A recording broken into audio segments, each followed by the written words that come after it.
Seguin Island Lighthouse. The Seguin Island Lighthouse, built in 1857, is the tallest lighthouse in Maine. One of its earliest lighthouse keepers lived there, with only the company of his wife for many years.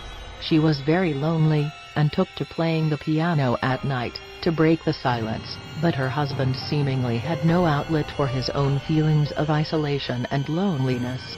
Apparently driven to madness, he took an axe and bludgeoned his wife to death, before committing suicide. Many people claim to have heard the ghostly sounds of piano music floating from the lighthouse at night, even though there's been no piano inside for many years.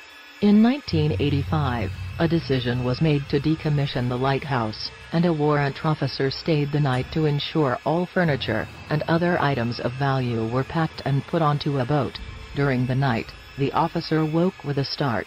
The bed he was sleeping in was shaking violently, and a voice screamed at him to get out of the building. The brave officer wasn't too perturbed by this experience, however, staying until the next day to pack up all the items he came for and send the boat on its way.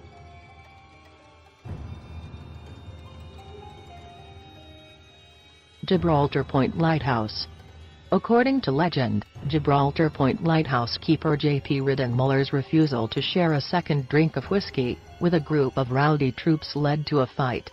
After the fight was over, Muller vanished, presumed dead, and never to be seen again. If several ghostly legends are to be believed, however, Muller can indeed still be seen at the lighthouse and surrounding island.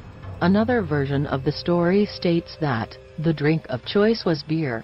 According to this version, Muller and 2 or 3 soldiers were having a good round of drinking, when Muller suddenly decided that enough was enough.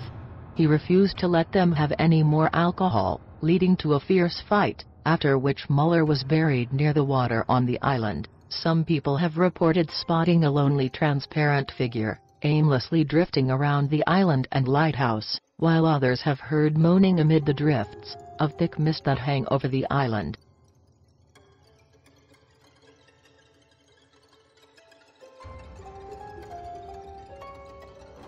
Tillacre Lighthouse. In a recent BBC article, several eyewitnesses detailed their ghostly encounters at the Tillacre Lighthouse in the UK. Most of the accounts include sightings of the ghost of a lighthouse keeper pacing the walkway of the lighthouse tower, which has been out of service since the 1840s. Several also reported feeling ill after visiting the lower part of the lighthouse.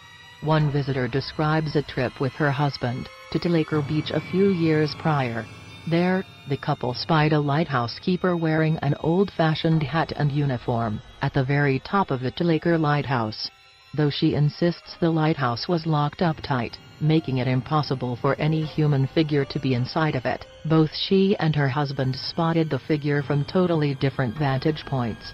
Another visitor at the beach was taking pictures with her children on the lighthouse steps when her 6-year-old son suddenly complained that he was feeling sick. By the following day, he had a high fever and severe tonsillitis. Eerily, 4 of her 5 children soon came down with the same symptoms.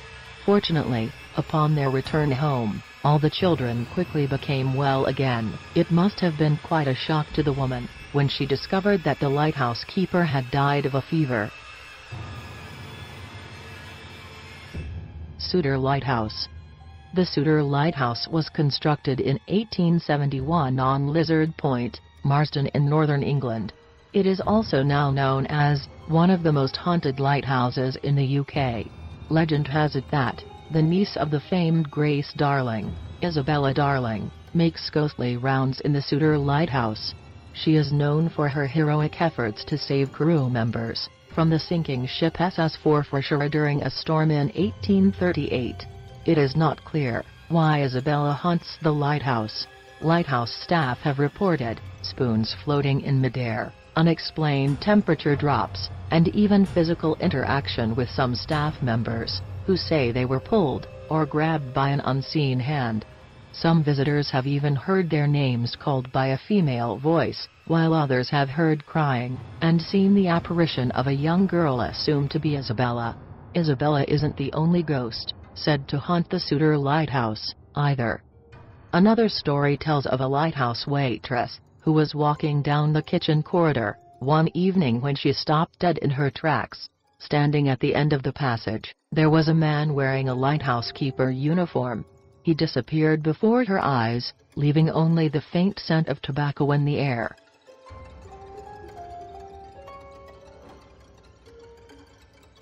Boone Island Lighthouse.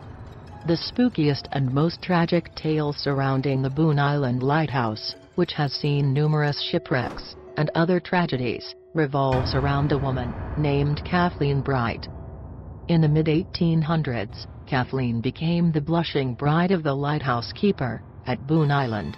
She relocated to the lighthouse with her new husband shortly after their wedding for what she surely thought would be happily ever after.